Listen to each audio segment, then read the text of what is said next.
Matthew chapter 12, starting in verse 33. It says, "Make a tree good, and its fruit will be good. Make a tree bad, its fruit will be bad. For a tree is recognized by its fruit. You brood of vipers, how can you who are evil say anything good? For out of the overflow of the heart the mouth speaks.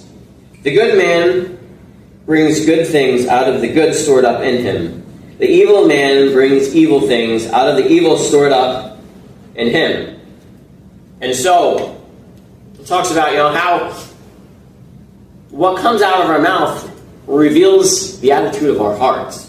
If all we're doing is speaking negatively and saying negative words, it shows that our hearts aren't truly fixed on Christ and what He wants.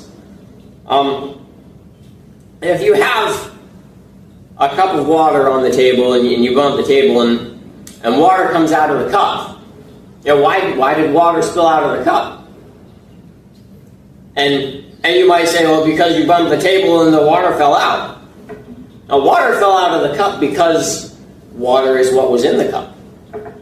The same sense, if there was poison in that cup and you bumped the table and it spilled over, poison would have spilled out of the cup.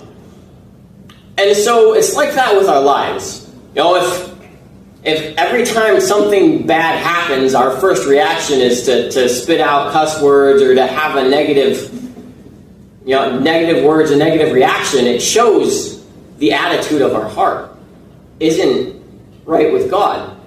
And so it's important that if we realize that, if something bad happens, what is our reaction? Is it to instantly blurt out the first cuss word that comes to mind and get mad and upset? Or when things go wrong, are you still filled with joy and peace because you have trust in God that He's going to take care of the situation?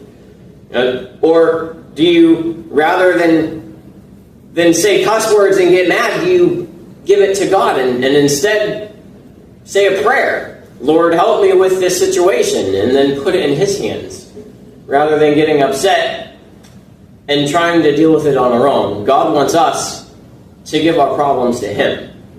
And so our situations and how we react to them can reveal the true attitude of our heart.